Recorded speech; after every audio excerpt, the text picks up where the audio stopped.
오늘 신명기 6장 말씀을 통해서 하나님께서 우리에게 당부하시고 또 명하신 말씀 마음의 색이라는 주제로 함께 나누기를 원합니다.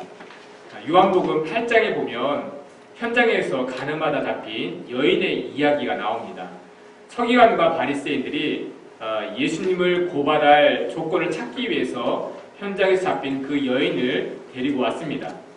모세의 율법에 의하면은 가늠하다 잡힌 사람은 돌로 치라고 하였는데 예수님께 어떻게 하겠느냐 묻기 위해서 그 여인을 데리고 온 겁니다.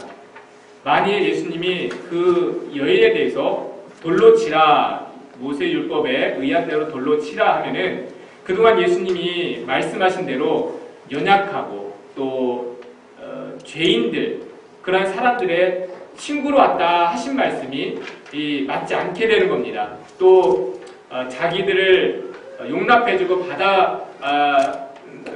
주는 것으로 또 알고 믿고 따르는 많은 사람들이 예수님이 그렇게 돌로 치라 했을 때에는 예수님을 신뢰하지 못하게 되는 그런 문제가 있죠. 돌로 치라 했을 때에는. 반대로 돌로 치라 그 말을 하지 않았을 때는 모세의 율법을 어기게 되는 겁니다. 모세의 율법에는 그 여인을 가늠하다 잡힌 사람을 돌로 치라 했는데 그런 말을 하지 않으면 예수님은 율법을 거스르는 사람, 그래서 하나님께로부터 온 사람이 아닌 게 되는 겁니다. 이렇게 말할 수도 없고 저렇게 말할 수도 없는 서기관과 바리새인들이 예수님을 그걸 가지고 고발할 조건을 찾기 위해서 그런 어려운 질문을 하게 된 거죠. 그 질문을 예수님 받으셨을 때 예수님께서 아무 말씀도 하지 않으시고 땅에 몸을 굽혀서 손가락으로 바닥에다가 어떤 글을 쓰기 시작했습니다. 그런 다음에 일어나셔서 하시는 말씀이 요한복음 8장 7절 8절 말씀입니다. 같이 읽어보겠습니다. 이에 일어나 이르시되 너희 중에 죄 없는 자가 먼저 돌로 치라 하시고 다시 몸을 굽혀 손가락으로 쓰시니. 예수님이 정확하게 땅에다 무엇을 적으셨는지는 우리는 알 수가 없습니다. 그랬는데 사람들은 그 적으신 것을 보고 조용히 하나 둘씩 그 자리를 떠나가고 말았습니다. 아마도 그들의 숨겨진 죄를 생각나게 하는 말씀이거나 어두운 마음을 드러내는 말씀을 적으셨을 것입니다. 마음에 새겨져야 될 하나님 말씀을 머릿속에만 가득 채우고 있었던 서기관과 바리새인들을 부끄럽게 하는 말씀이었을 것입니다. 아무 말씀도 하지 않으시고 다만 땅에다가 말씀을 그렇게 적기만 하셨는데, 어떤 글을 적기만 하셨는데 사람들은 아무 말 없이 돌아가게 되었던 것입니다. 그 이야기를 보면서 이런 생각을 하게 됩니다. 그렇게 땅에 새겨진 말씀만으로도 여인을 정죄하지 않게 했고 또 피를 흘리지 않게 했고 또 사람들의 시기와 분노를 잠재우게 했다는 것입니다. 말씀이 땅에만 새겨져도 사람을 위로하고 또 분쟁을 가라앉히고 피를 흘리지 않게 하는 그런 역사가 있게 되었다는 것. 여러분, 이게 놀라운 일 아닙니까? 하나님의 말씀의 능력이란 우리 마음에 새겨져야 되는데 그렇지 않고 우리가 늘 밟고 다니는 땅에만 새겨져도 그 말씀이 주는 능력이 있고 은혜가 있다는 것입니다. 그러면서 다른 한편으로 드는 생각이 뭐냐면 조금 부끄러움이다. 부끄러움. 하나님은 그 말씀을 우리 마음에 새기도록 말씀을 주셨는데 말씀들이 우리 마음에 새겨지지 않으니까 바닥에 새겨졌어요. 예수님이 어떤 말씀을 바닥에 새겼습니다. 그랬더니 그 바닥에 새겨진 말씀으로 인해서 부끄럽게 됐어요. 서기관과 바리새인들이. 또 고발할 조건을 찾기 위해 모여있던 그 많은 사람들이 부끄럽게 되어졌다. 말씀이 우리 마음에 새기지 않으면 우리가 그렇게 되어집니다. 하나님은 우리를 존귀하게 만들려고 하나님의 자녀로 그 말씀들을 주셨는데 말씀을 우리 마음에 받지 않으면 우리는 말씀 때문에 오히려 존귀가 아니라 부끄러움에 처해질 수가 있다라는 것입니다. 우리가 지난번에 시편 119편 6절에서 말씀을 나눈 적 있지 않습니까? 내가 주의 모든 계명에 주의할 때는 부끄럽지 아니하리이다. 내가 주의 계명에 주의할 때는 부끄럽지 아니하리이다. 그러면 반대로요. 내가 주의 계명에 주의하지 아니할 때는 부끄럽게 되리이다. 이런 말씀의 의미거든요. 말씀에 주의하는 자에게는 부끄럽지 않게 되는데 말씀에 주의하지 않으면 우리에게는 부끄럽게 되리라. 이게 그 말씀의 의미입니다. 왜 그런가 하냐면 하나님의 말씀은 우리의 거울입니다. 우리 자신을 돌아보게 하는 말씀이거든요. 그래서 내가 먼저 스스로 말씀을 통해서 나를 돌아보면 내가 그 모습을 알고 내 스스로를 겸비하게 해요. 내 스스로를 돌아보아서 돌이키는 겁니다. 근데 그게 아니고 다른 곳에 의해서 내 말씀이 나를 드러나게 하면 부끄럽게 되는 거예요. 내가 말씀에 주의할 때는 주의하여서 스스로를 겸비하게 되는데 그렇지 아니하면 그것을 우리가 하는 일이 없게 되면 다른 곳에서 비추어진 다른 말씀에 의해서 비추어진 나의 모습 때문에 부끄럽게 될 수 있다라는 겁니다. 여러분 하나님의 말씀은요 오직 우리 자신을 돌아보는 일에 유익하도록 주어진 말씀입니다. 바리새인이나 서기관들처럼 그 말씀을 지식으로 받아서 그 말씀으로 누군가를 판단하고 정죄하도록 주어진 말씀이 아니라 오직 자기 스스로를 돌아보게 하기 위해서 주신 말씀이에요. 그래서 더욱 온전하게 하나님 앞에 나아가도록. 여러분 하나님 말씀의 능력이 어떤 능력이 있냐면 히브리서 4장 12절에 이런 말씀이 있어요. 같이 한번 읽어보겠습니다. 시작. 하나님의 말씀은 살아있고 활력이 있어 좌우의 날선 어떤 것보다도 예리하여 혼과 영과 및 관절과 골수를 찔러 쪼개기까지 하며 또 마음의 생각과 뜻을 판단하나니. 이 말씀 뭐냐면 하나님 말씀 앞에서 드러나지 않을 것이 하나도 없다는 겁니다. 다 드러나는. 그러면 이 말씀을 간단하게 딱 한마디로 한다면 말씀은 안다입니다. 말씀은 알아요. 여러분 우리는요 우리 스스로에 대해서 모를 때가 많아요. 나 자신도 자기 자신을 몰라요. 그래서 때로는 알 수 없는 감정, 모호한 그런 감정에 이끌려 우리가 갈 때가 있지 않습니까? 그러고 나중에 하는 말이 미안하다라는 말을 자주 하게 돼요. 나도 내가 왜 이랬는지 모르겠다. 내가 왜 그렇게 했는지 모르겠다. 미안하다. 우리는 이런 말을 해요. 왜? 스스로도 본인을 잘 몰라요. 내가 왜 저런 말을 했지? 저렇게 행동했지? 왜 이렇게 저렇게까지 했지? 나중에 돌아오면 자기 자신도 자기를 모르는 거예요. 그런데 누가 알아요? 말씀은 안다입니다. 말씀 앞에서는 감추어질 게 없기 때문에 말씀은 알아요. 그래서 우리가 무엇을 의탁해야 되냐면 말씀을 의탁해야 돼요. 말씀이 오직 나를 알기 때문에 나의 영과 혼과 골수를 찔러 쪼개기까지 하면서 나의 모든 아픔, 상처, 감추어진 모습까지 드러내서. 왜 드러내요? 부끄러움을 주기 위해서 그런 게 아니라 온전하게 하기 위해서. 여러분 현장에서 가나마다 잡힌 여인이 잡혀왔어요. 굉장히 수치 아닙니까? 부끄러움을 입고 또 돌로 쳐서 맞게 될 상황이에요. 근데 그녀 앞에도 하나님 말씀이 예수님이 쓰신 말씀이 드러나니까 여러분 예수님이 그 여인에게 뭐라고 말씀하셨어요? 나도 너를 정죄하지 아니하노니. 그렇게 말씀을 주셨잖아요.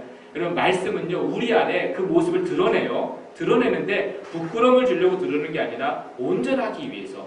말씀을 알기 때문에 나의 연약함을, 나의 아픔을, 나의 상처를 알기 때문에 말씀은요 우리가 그것을 감춰놓으면 내 안에 치료되지 않는 아픔과 상처를 늘 가지고 있을 수밖에 없어요. 근데 내가 그것을 말씀 앞에 드러내면 말씀은 고쳐요.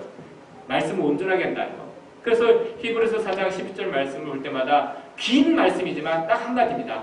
말씀은 나를 안다. 나의 연약함이 무엇인지, 아픔이 무엇인지. 왜 알아요? 고치기 위해서, 온전하게 하기 위해서. 여러분 우리가요 다른 그 무엇이 아니라 그래서 하나님의 말씀이 내 마음에 새겨져서 나를 이끌어가게 만들어야 돼요. 알 수 없는 모호한 감정에 내가 이끌려가는 게 아니라 내 안에 새겨진 말씀이 나를 이끌어가게 하도록. 우리 자녀들에게도 마찬가지입니다. 자녀들의 마음속에 생각 속에 말씀이 새겨져서 말씀이 그들을 이끌어가게 만들어야 돼요. 여러분 그렇지 않으면 우리 자녀들도 그렇고 그 아이들을 무엇이 이끌어가는지 우리가 알 수가 없어요. 그렇게 되어질 수가 있다라는 겁니다. 오늘 본문에서 하시는 말씀처럼 하나님께서 처음에 우리에게 주실 때 하신 명령이 우리 6절 말씀과 같습니다. 같이 6절 보겠습니다. 시작. 오늘 내가 네게 명하는 이 말씀을 너는 마음에 새기고. 하나님은 우리가 말씀을 받되 귀로 듣고 지식으로 아는 것이 그치는 것이 아니라 마음에 새기라 하셨어요. 당부하셨어요. 귀로만 듣지 말고 마음으로 새기라. 하나님의 말씀은 귀로 듣는 것이 아니라 마음으로 새겨지는 것이다. 잊혀지지 않는 말씀이 되기 위해서, 또 그냥 지식이 아니라 삶의 본질이 되기 위해서 마음에 새기라 하셨어요. 우리가 말씀을 들었다고 해서 다 아는 것이 아니죠. 내가 지금 이 말씀을 들었다고 해서 내가 알게 된 게 아니에요. 듣기는 들었는데 돌아서고 나면 무엇을 들었는지 모르게 되는 것이 우리 모습이에요. 또 내가 말씀을 배웠다고 해서 그 지식이 있다고 해서 그 지식을 사는 게 아니에요. 여러분 우리가 여러 가지 지식을 얻지만 그 지식대로 사는 게 아니잖아요. 그냥 지식처럼 쌓아놨다가 나중에 어떠한 때 그게 필요하면 그때 그 지식을 잠깐 사용할 뿐이지, 지식은요 내가 알았다고 해서 그대로 활용하는 게 아니에요. 하나님 말씀을 지식으로 얻는 게 아니에요. 왜? 하나님 말씀은 내가 그때 그날 내가 받아서 그 말씀대로 사는 거기 때문에 지식으로 모아두는 것은 그런 차원의 말씀이 아니라는 것입니다. 여러분 하나님 말씀이 그래서 듣는 것과 지식으로 남겨지는 것으로 구분되어져야 하는데, 여러분 하나님께서 항상 말씀을 마음에 새기라 하시면서 이어서 하시는 말씀들이 있습니다. 8절 9절 말씀 같이 읽어보겠습니다. 시작. 너는 또 그것을 내 손목에 매어 기호를 삼으며 내 미간에 붙여 표로 삼고 또 내 집 문설주와 바깥문에 기록할지니라. 여러분 하나님 말씀을 주시면서 말씀을 마음에 새기기 위해서 이러한 일들을 하게 하셨어요. 손목에 매고 미간에 붙이고 문지방에 붙이고 문방에 붙이고. 이건 뭐예요? 말씀이 모든 주변 환경에서 드러나서 어디를 봐도 말씀이 생각나게, 어디를 봐도 말씀이 기억나게, 이 의미예요. 우리가 말씀을 들었잖아요. 근데 우리 귀는요 믿을 게 못 돼요. 내가 지금 저 사람이 하는 말도 내가 왜곡해서 들을 때가 있는데 하나님 말씀이 귀에 들려졌다고 해서 내가 기억한 게 아니에요. 우리의 귀는요 돌아서고 나면 그때 뭐라고 했지? 그때 이렇게 말했었나?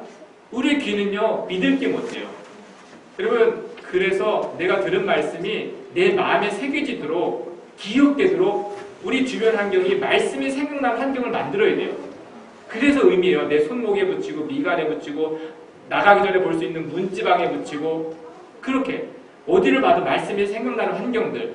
그래서 사람을 만나도 말씀이 생각나게 하는 사람들, 어디를 모임을 해도 말씀이 생각나게 하는 모임들, 이게 그 의미거든요. 말씀이 기억되는 환경을 만들어가라. 이것은 내가 하지 않으면 누가 만들어주지 않아요. 말씀은 듣는 것으로 그치는 것이 아니라 어떻게 해서든지 내가 그 들려진 말씀을 잃어버리지 않기 위해서 그 환경을 내가 만들어야 돼요. 손목에 붙이든지 미간에 붙이든지. 여러분 그래서 하나님께서 기억하라, 말씀을 마음에 새겨서 기억하라, 이렇게 우리에게 주시고 있습니다. 여러분 말씀이 우리 안에 이게 새기지 않으면 이스라엘 백성들이 어떻게 되는지 그 모습을 보여주거든요. 이스라엘 백성들이 이 말씀을 받기 전에 바로 이전에 어떤 경험을 했었냐면 애굽에서 하나님의 그 10가지 재앙 능력이 애굽 땅에 나타나는데 바로 자기들 사는 곳에는 나타나지 않는 그 놀라운 그 기적들을 눈으로 목도했어요. 이스라엘 백성들이요. 그리고 애굽을 나오면서 눈앞에서 홍해 바다가 갈라지는 것을 봤어요. 그랬는데 눈으로 그렇게 보았는데 시간이 지나면서 그들의 환경이 하나님의 말씀을 주목하는 환경이 되지 않으니까 말씀을 다 잃어버렸어요. 하나님이 어떤 일을 하셨는지 금방 봤는데 조금 지나고 광야를 지나가다 보니까 하나님이 누구신지 다 잃어버렸어요. 왜요? 말씀이 각인이 안 된 거예요. 각인이. 하나님이 그래서 지금 이 신명기 말씀을 광야에서 주는 것, 말씀을 내 마음속에 각인시키지 않으면 다 잃어버려요. 내가 본 것, 내가 경험한 건 우리의 이 눈은요, 우리가 신뢰할 만한 것이 되지 않는다는 거예요. 내 마음속에 각인되지 않으면 말씀은 쉽게 잃어버리게 된다는 것입니다. 그럼 말씀을 잃어버린다는 건 하나님을 잃어버리게 된다는 것을 의미합니다. 여러분, 그래서 우리가 어떻게 해서라든지 말씀이 기억되게 해야 돼요. 우리 자녀들도 어떻게 해서라든지 말씀이 기억되도록 도와주어야 돼요. 말씀이 그들 앞에 드러나도록 도와주어야 돼요. 오늘 들은 말씀 우리도 잃어버리는데 아이들도요, 지금 들은 말씀 돌아서면 잃어버리게 되거든요. 이건 부모님이 해주셔야, 우리가 해줘야 돼요. 애들이 어느 곳에 시선을 두든지 말씀이 기억나게 하는 것, 우리가 그 환경을 만들어줄 수 있어야 된다는 것입니다. 또 한 가지, 말씀이 마음에 새겨져야 될 이유는 그것이 지식이 아니라 우리가 살아가는 삶의 본질이기 때문입니다. 말씀이 본질이기 때문에 우리 마음에 새겨져야 한다라는 것입니다. 여러분, 지식을 가졌다고 해서 우리가 지식대로 사는 것이 아니지 않습니까? 여러 가지 지식들 중에도 우리가 특별히 어떤 것을 붙들고자 할 때 뭐라고 하냐면 여러 가지 배움들 있죠. 배움들, 또 교훈들 있죠. 부모님이 자녀들에게 교훈을 줄 때 그러면서 여러 가지 많이 있지만 그 중에 한 가지 중요하게 생각할 것이 있어, 꼭 지켜야 될 것이 있어 할 때 뭐라고 하냐면 명심하라 그럽니다. 너 이거 명심해야 돼. 이것을 명심하라. 이건 뭐예요? 많은 것 중에 이것만은 명심하라. 명심이 무슨 뜻이에요? 마음에 새기라는 뜻이잖아요. 여러분, 마찬가지로 하나님 말씀은요, 늘 명심해야 될 말씀이에요. 어느 것 하나 버릴 것이 없이 우리 마음에 명심해야 될 말씀. 그래서 지식의 차원이 아니라 마음의 색이다. 마음에 명심해야 되기 때문에. 왜? 그 말씀을 붙들어야 우리가 살아갈 수 있기 때문에. 그래서 하나님께서 마음의 색이라 이런 말씀을 주시는 겁니다. 여러분, 잠언 7장 1절 3절에도 그와 같은 당부를 하시는 말씀이 있어요. 우리 잠언 7장 1절에서 3절 말씀 같이 읽겠습니다. 내 아들아, 내 말을 지키며 내 계명을 간직하라. 내 계명을 지켜 살며 내 법을 내 눈동자처럼 지키라. 이것을 내 손가락에 매며 이것을 내 마음판에 새기라. 여러분, 여기에서도 하나님의 말씀이 잊혀지지 않는 말씀이 되도록 마음판에 새기라 합니다. 마음판에. 하나님은요, 우리에게 말씀을 주실 때 그냥 들으라 말씀하지 않아요. 마음판에 새겨 들어라. 잃어버리기 때문에, 빼앗기기 때문에. 여러분, 마음에 새긴다는 것이 그렇습니다. 그 새겨진 말씀에 마음이 가게 되어 있어요. 여러분, 그 말씀에 마음이 쓰이게 되어 있습니다. 우리 마음에 근심이 담아지면 그냥 그 일에 마음이 쓰이는 거예요. 내 마음에 누군가에 대한 걱정을 담아놓으면 마음이 쓰일 수밖에 없어요. 그 원리가 그렇지 않습니까? 그래서 말씀을 내 마음에 새겨지면요, 그 말씀에 마음이 쓰여요.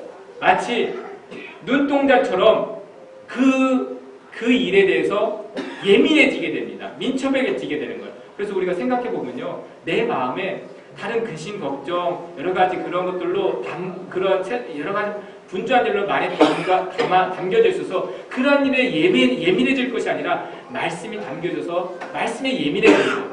어떤 일을 할 때에 내 마음에 말씀이 담겨져 있어서 이것이 하나님 앞에서 옳은가 그른가 예민해지는 것. 눈동자처럼. 여러분, 그것이 우리 안에 우리 마음 가운데 말씀이 새겨질 때에 나타나는 일들이다라는 것입니다.